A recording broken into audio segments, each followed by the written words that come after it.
Notorious bank robber Willie Sutton is credited with saying because that's where the money is when he asked why he robbed banks. In the technology space, we're now seeing an increased number of attacks on mobile apps and devices because that's where more data is. We're going to look at the state of security for mobile devices and apps on this episode of Today in Tech.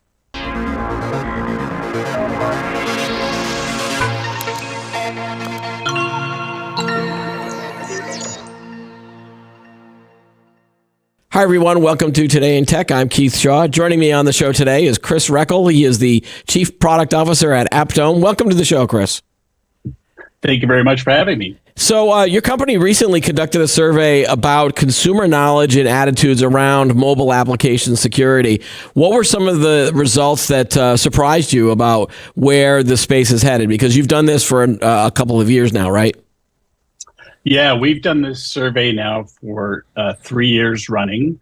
We've interviewed more than 75,000 consumers around the world, and we've seen a couple of trends that we can get into later. I think the big surprise for the 2023 survey that we completed, that we just completed, is that we see that 4 out of 10 individuals surveyed have either themselves been the subject of an attack, or they know somebody in their family or a friend that has been subject to a mobile app attack. Okay. And the basis for this, I'm sorry, go ahead. No, I just said okay. Go ahead. And the basis for this is pretty simple, which is over the last several years, really starting with COVID, there was this huge transition from web-based activity to moving to mobile apps. Banks closed down. People needed to do transactions, and the easiest way to do that was over mobile apps. So what we've seen over the last several years is that the amount of use of mobile apps has gone from, I think, the 35% range to now being more than 50% consistently around the world. And because of that, sadly, bad actors are now starting to focus more and more on the mobile channel for potential hacks and attacks. Yeah, and is that 40% threshold big enough where it becomes a problem for both consumers and then I guess app developers as well? Or do you feel like it has to hit 60%, for example, before it gets really kind of mainstream coverage?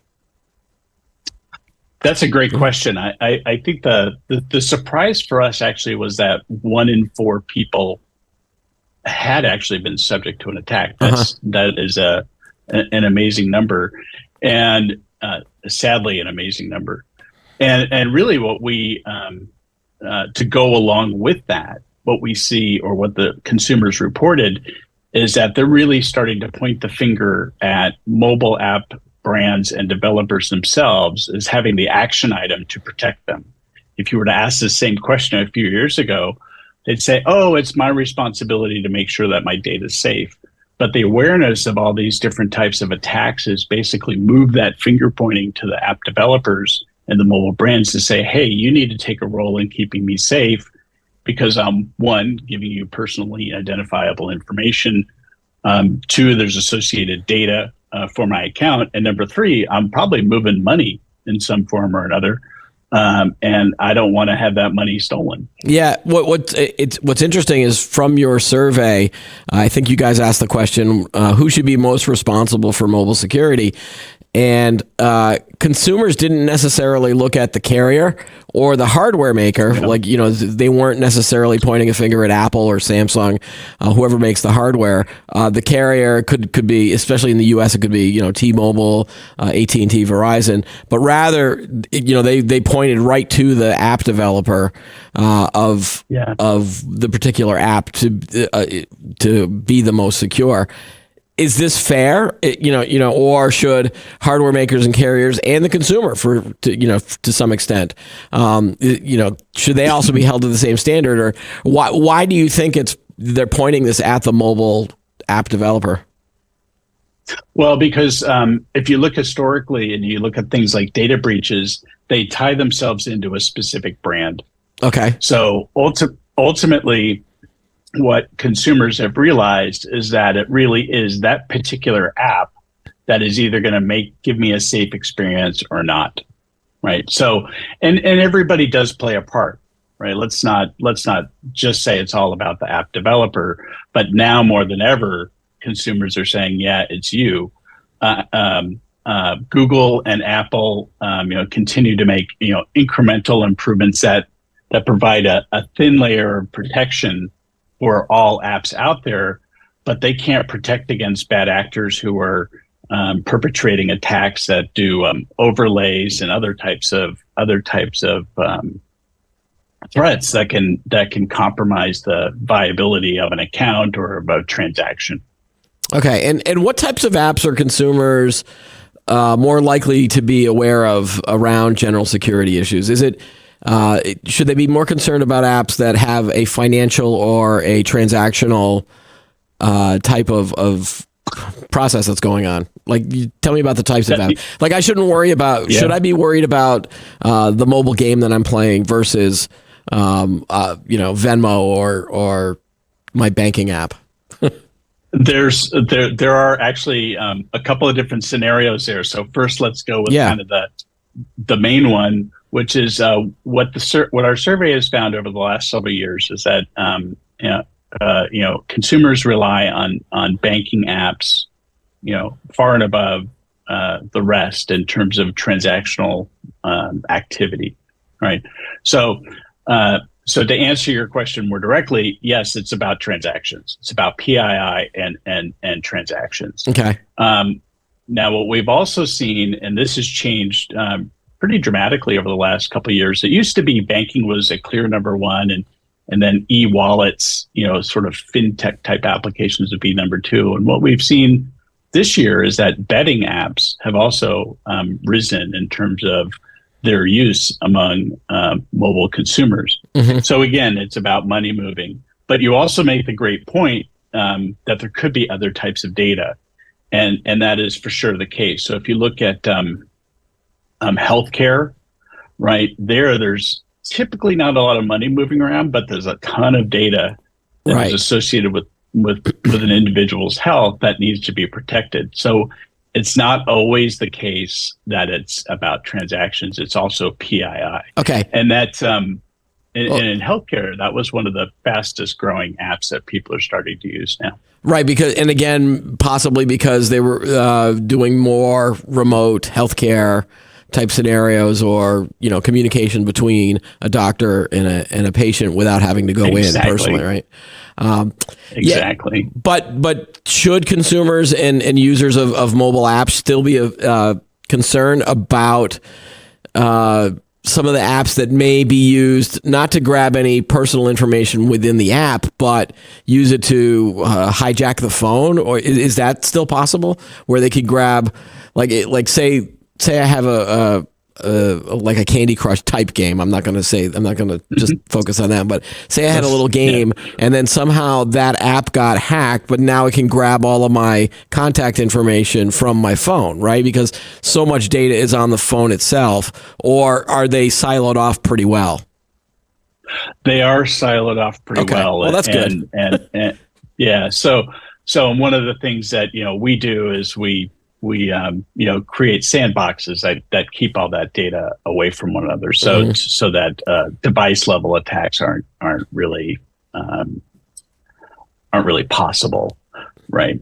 And just to jump back to gaming, because if you don't mind, because you had mentioned it earlier, there's somewhat of a different use case there, which is this is where gaming companies really have lots of concerns about this. Almost more than consumers, because what's happening is that if you hack a mobile app, you can cheat. Okay. Right. So you can achieve points faster, for instance, or you can get access to more currency in the given game, and that costs game makers money.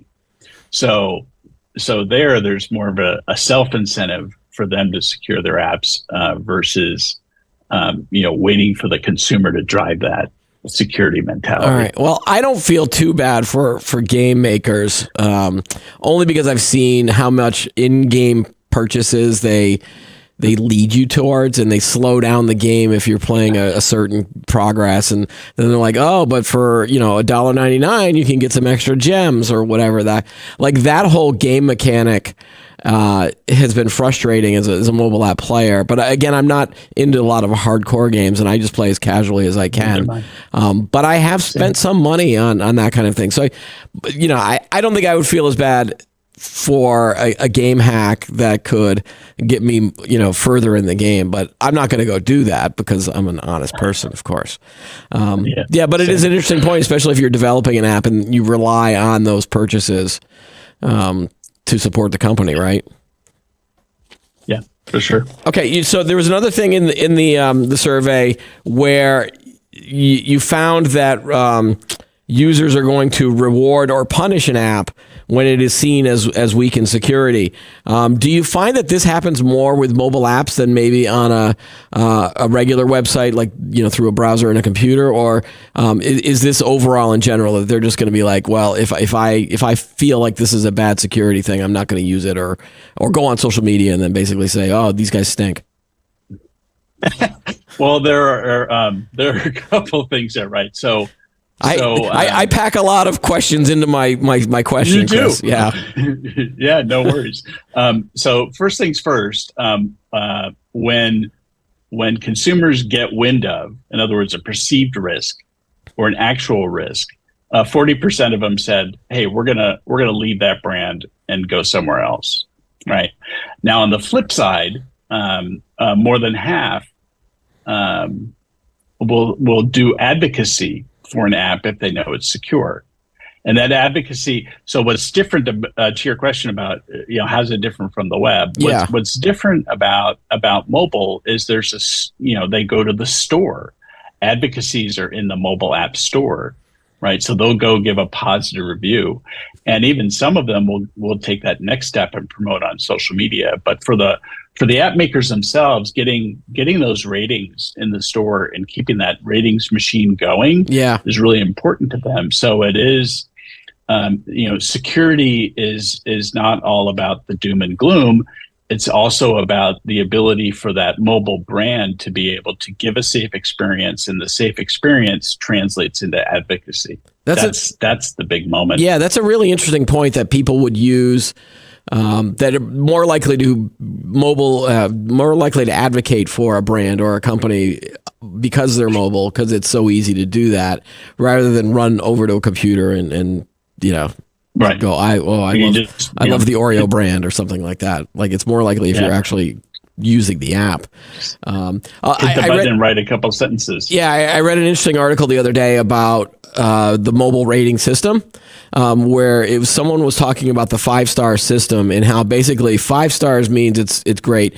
Anything under means it stinks. And so I thought that was interesting, and that most companies are looking for that range between 4.2 and 4.9, because you're never going to get 5 point, because one star review knocks that all out. Right. And so they were also talking about the differences in your decimal point. That one tick upward can make a lot more money for an app or whatever service you're selling. That's pretty amazing. And so I'm sure that your developers are seeing this as well.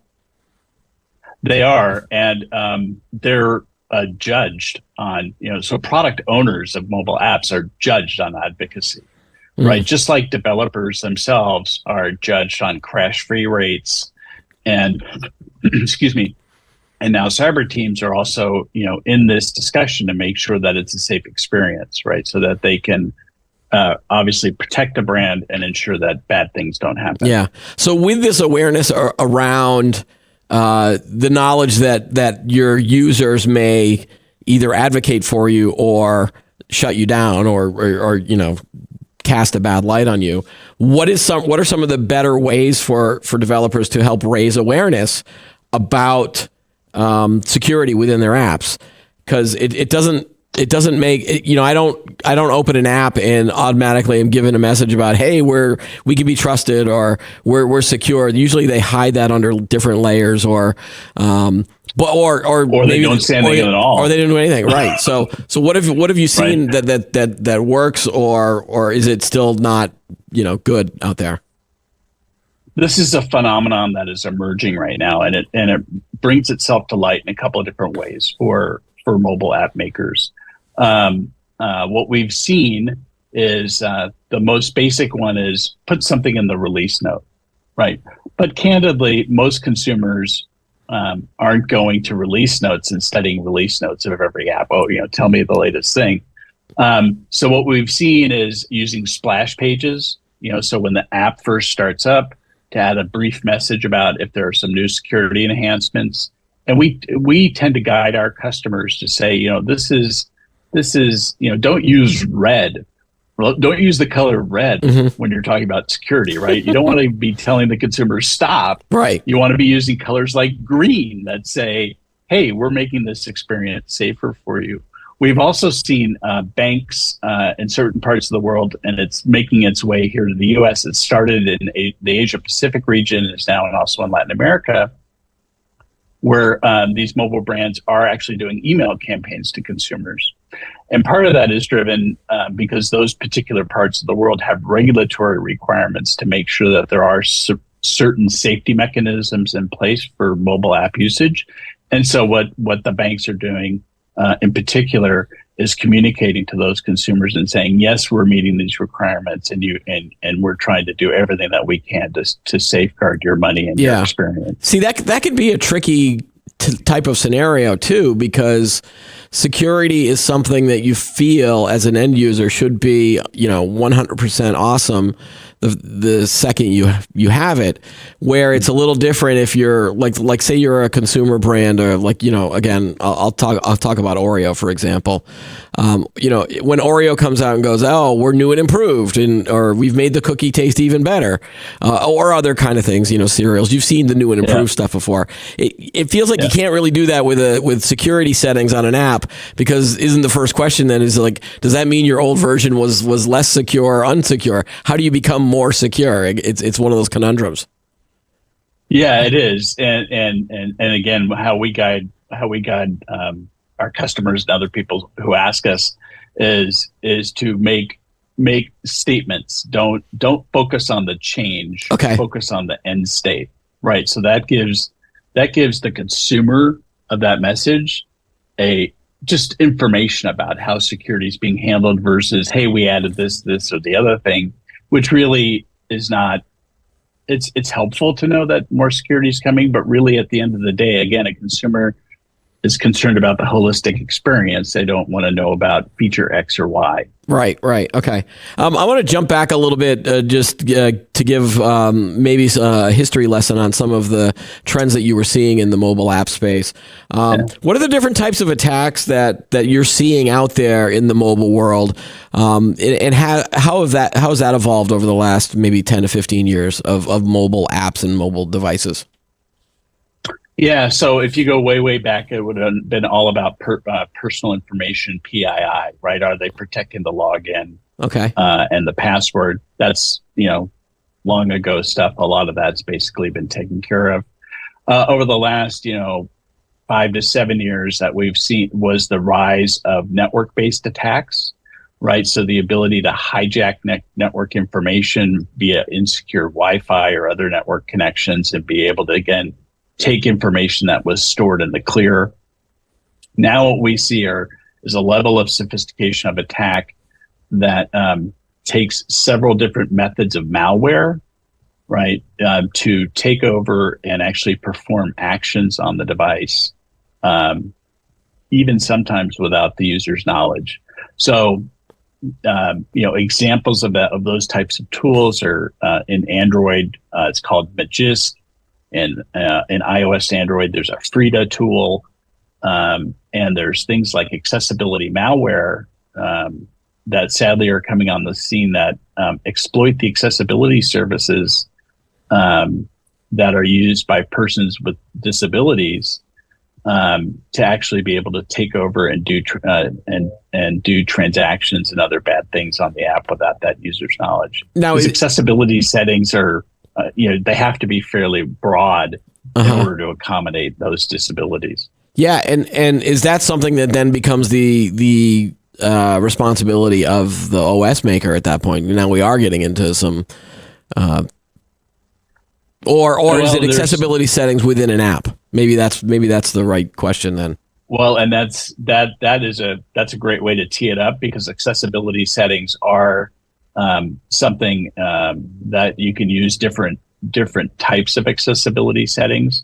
So there is an OS component to it, but more importantly, it is at the app, right? So it's the ability to say in a specific app, we're going to apply this overlay capability, for instance, in order to record the keystrokes of the humans or of the consumers logging into the account, so that we can go in later and actually take money from that account or do other bad things. Okay. The other area, if I can continue, is in the area of fraud, right? So fraud has gone through a fairly large transformation over the last 10 years.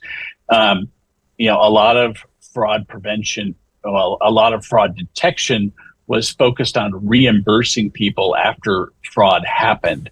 And what we're seeing both in the consumer attitude and the solutions that are coming to market is that it's all about fraud prevention. What are the actions that can be taken to prevent fraud before it starts?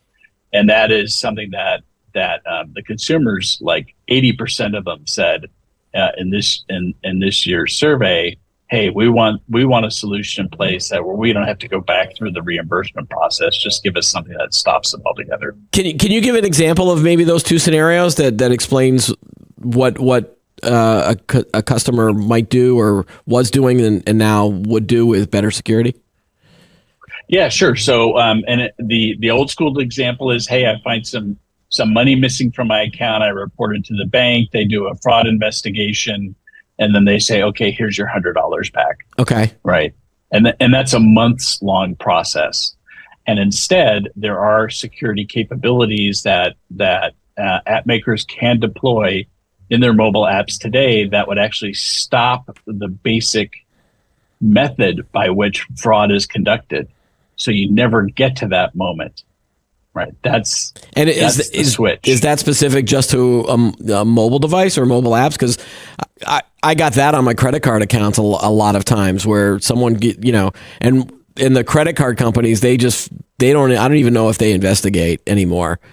And again, it takes until I get my statement to know, like, oh, someone hacked into my credit card number. And then you have to call them and you call them and then they say, all right, we'll just send you a new card. And then you have to, it's almost more of a pain for me as a consumer. But this is something that could happen with the mobile device too. Yeah. And that's actually where we're zeroed in on, is how to make that fraudulent transaction stop within the mobile channel, within the web and other, with a credit card itself, like, what is it? Credit card skimming. I think when you put it in a gas, right. A gas pump. We can't help with that. Right. But right. we can, but certainly mobile app developers. But by the same token, let's say I'm using the PayPal app or something like that, and then someone somehow hacks into that, uses my PayPal account and grabs the stuff. You're saying it's more likely for me to want PayPal to prevent that fraud before it happens, rather than this whole process of contacting them and saying that's not my transaction. Yep, and the cyber industry has capabilities to do that now, right, within the last year or so, to be able to do that. So it's something that does benefit the industry, and it's just up to these mobile brands to say, hey, we need to up our game in fraud prevention. Yeah. And when we're talking about mobile app security, we're not just commenting about just sticking to this device, for example. You are seeing attackers maybe come in here, but then steal like a username or a password and then go back to the site with another attempt. For example, I guess the best idea that I have is that there might be some two-factor authentication with an app on your phone, and it uses the Face ID, for example. to verify the second factor, whereas the web app might not have it enabled. And so you could just get in with a username and a password. And so does that make sense? Like you're seeing attackers come in through the mobile app, but then use another vector to get my data or account information? Yeah, so that is definitely a scenario, and it actually, I think the perception of some people out there is, oh well, it's just one mobile app, right? So what's the harm at aggregate if I get into one person's mobile app?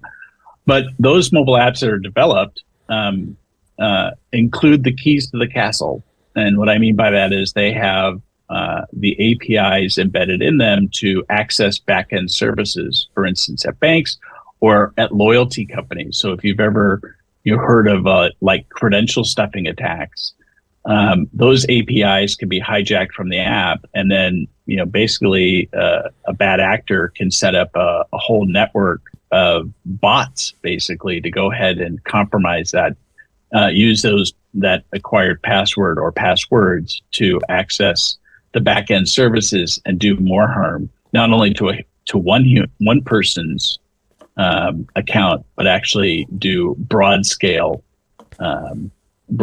attacks across the actual brand itself. Yeah.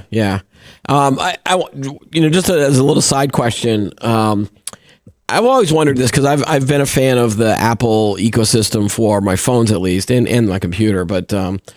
Is there a general feeling of like I feel more safe using an Apple device because they have that walled garden approach to apps where they might do more security scans of apps that get in, or is this one of those? Well, maybe it's just a fallacy that both both OSs have their moments of insecurity.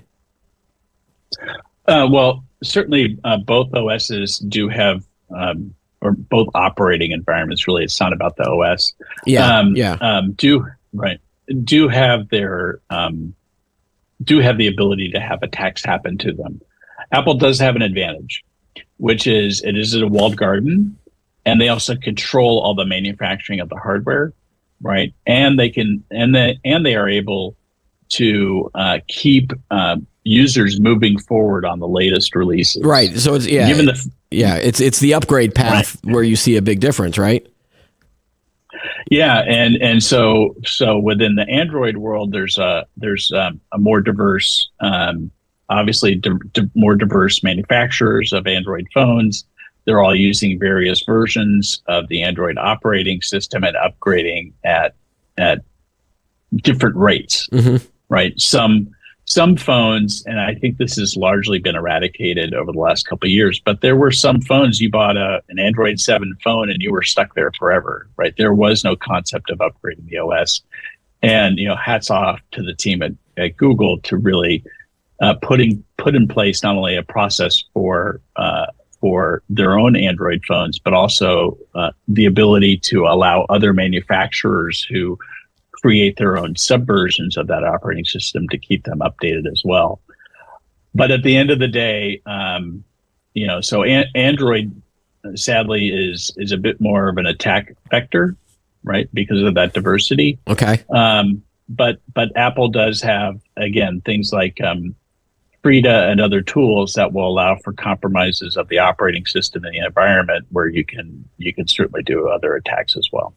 So is it a case where the end user needs to be more aware of apps that are in the App Store and maybe only go with quote unquote trusted app developers? Or is that just a joke too? No, this is a real thing, right? So getting applications from trusted app stores is like a fundamental first step in making sure that consumers have a safe experience, right? You do not want to go grab an app from an alternative store because that app can be repackaged, right? And by repackaging it, they can put malware in it. They can do lots of things, still make it look like the same brand, still be able to sideload it into the device, and then do bad things. Yeah. So really, as a the very basic things for consumers, right? Keep your phone updated, get apps from from the OS vendor's store. Yeah. And keeping it up to date are just kind of the 1, 2, 3 basics that everybody needs to do. And then from a mobile brand perspective, make sure that those mobile brands that you're using, have safety mechanisms in place to ensure that your data and your transactions are safe. Is there still? And you can always ask the brand for that. Yeah. Is there still a desire out there for people to sideload apps into their phones? I know it was a big deal early on in the life of the iPhone, but it just feels like I'd rather have at least a feeling of trust that someone at the company has looked at the app and has verified that it's not going to be filled with malware and spam or ransomware or anything else on there. I always felt it weird that people would want to go beyond that App Store garden. Well, and not to turn this into an EU regulatory discussion, sure. But if you've seen the headlines over the last little while, the EU is saying to Apple, hey, you have to open up alternate app stores within the EU. Oof. So what's the reasoning? In terms of what's the reasoning for that? Do you know? Not to be a politician, but okay. You don't read enough. And again, this doesn't have to be. Seriously, it's basically a monopolistic. They're trying to some sort of monopoly status thing, but and what is yet to be seen is how Apple and ultimately Google approach this. In terms of one, being able to open up the ecosystem. But also, two, what are the steps in place to maintain those basic levels of security? How do if I go to this other store, what is going to be the trust level for that app? And that's just, we'll see over the next several months as that new regulation within the EU takes effect. I think it's in Q2 of 24. Okay. All right. Cool. And sorry about that little sidetrack there, but that's okay. I'm glad you're ready for these types of questions. All right. So one final question: Is it easier or harder for mobile app developers to be able to keep up on the latest security attacks? And this is something that we did when we had our pre-show discussion. We were talking about third-party apps that develop similar apps, but for multiple brands. And the one that came up with was, I was talking about My Credit Union app. And it's a smaller credit union, but financial institution. They only have, I think, 2 or 3 different offices. But yet I still have a mobile app from them. And the reason is that they go to a third party labeler. They build the app and then just tie it into, the company's banking network. So is it harder or easier for a developer that develops these types of apps to keep up on security attacks? Well, so for your credit union, it's a lot easier for them to work with that third party. And the reason they do is that it's the same third party. I don't know your credit union, but it's probably the same third party that provides their transactional backend services for all their transaction processing. Oh, okay. And those types of white label companies have come out and said, hey, we can not only help you with transaction processing, we can do a mobile app for you. And the challenge has been how to do that at scale, right? And so what is happening in the market today is you have automated systems that are able to machine in security capabilities versus having to do that coding by hand, which has always been the challenge, either using a software development kit or an SDK or actually building those features yourself as a developer took work. And then there's extra work every time there's a new security vulnerability or a new type of attack. Like I referenced this Magist thing earlier in our discussion, and new variants of Magist come out every 2 weeks, right? So how is an app developer able to stay current with that? And the good news is that within the cyber world, the industry is marching forward to be able to provide automated solutions that make that a non-problem and Okay. can do it at scale, not only for the biggest brands, right? So to your point, it doesn't always have to be the biggest brand in the world that's Yeah. the most secure.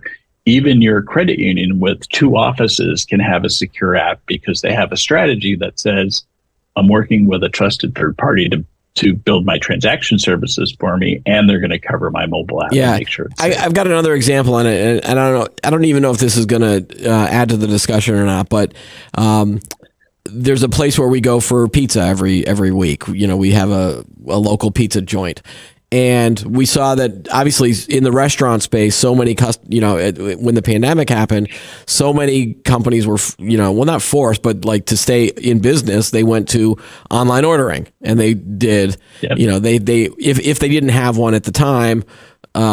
Or they suddenly decided, and I know that these guys at this pizza place, they don't have an IT staff. They're not, so Right. they went to a third party ordering system, third party website builder, whatever. They someone built this website for them.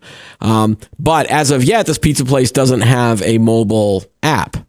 So in order for me to order a pizza, I can't do it on my phone.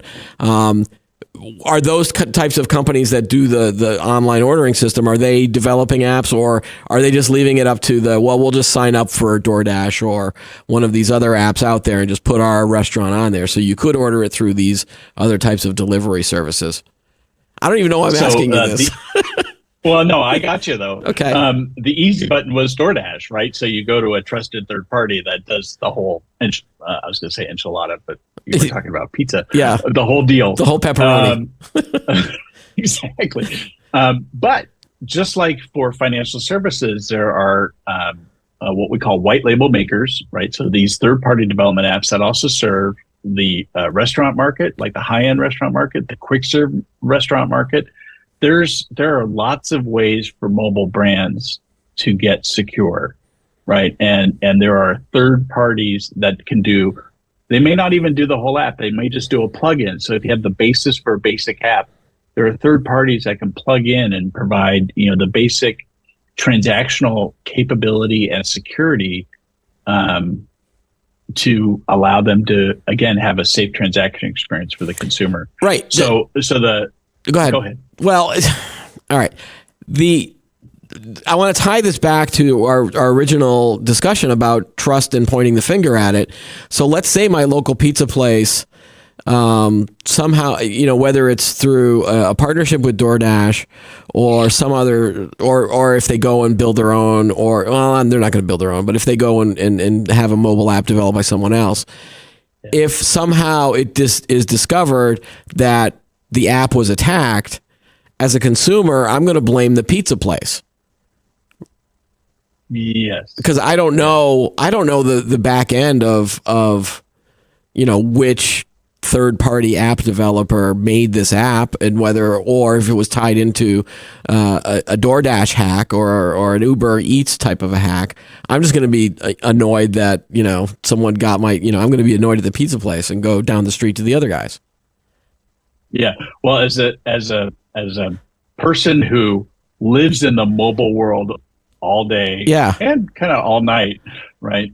I can tell you with not 100% certainty, but pretty darn good certainty that when your pizza place goes and looks for that plugin or that help to make that app secure, they will be able to easily tell the difference between somebody who's providing them a secure service and somebody who's just trying to bootstrap something. So right? those white label, in other words, right? So those white label providers make a business out of not only doing the transactional work, but making sure it's safe, because they know that ultimately if somebody points the finger at your pizza place is going to turn around and say, hey, you guys, you messed me up pretty bad. And, the same sort of ill will spread. All right. So if you're a company out there and you're trying to provide either a mobile app or some sort of benefit for the end consumer. What advice would you give to them regarding mobile app security based on the results of your survey? And you cannot say just use our company's services. I'm not giving you a plug. No, I'm not gonna. Okay, I'm warning you ahead of time. Like if you had like 2 points of advice, what should they be aware of around this topic of mobile app security?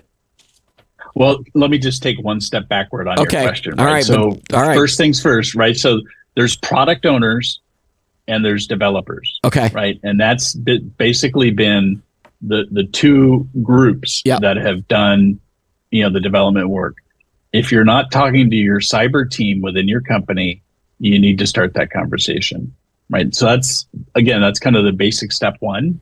And then you need just to look at, okay, what are the workflows in my app and what's my risk, right? So, and that can be everything. Again, if it's healthcare, it could just be PII related. It could be transactional, whatever that thing is. And then you just need to go study. You can do it a couple ways. The cyber team can come back with recommendations. We work with like 50 different pen testing companies. They could have a pen test of their app that would give them indications of the things that they need to resolve to make sure that they have a safe experience.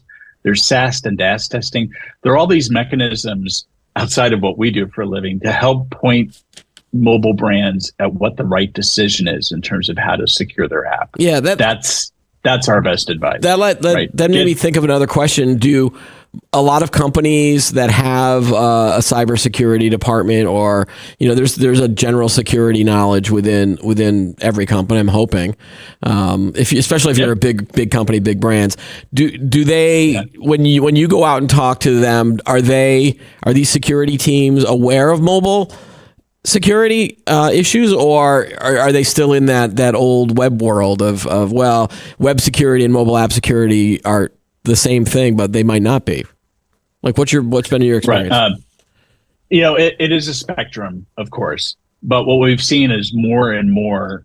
We've been in this business for 7 years now, and so what we've seen over the arc of time is that as mobile traffic went from kind of a niche of 20-30% to now more than half, we see the awareness of cyber experts within companies saying, okay, I need to pay attention to this channel.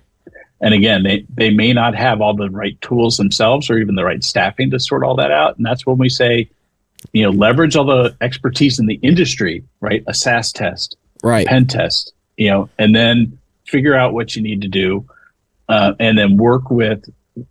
But you have to work with the product and dev team, right? This is not everybody working in a silo, because you could put in really great security and have a really crappy experience, for the use of the word, right? And now you're affecting the brand in a very different and negative way, right? So it's a balance of how do you implement these security capabilities and match it to a great experience that ultimately is the right part of the equation.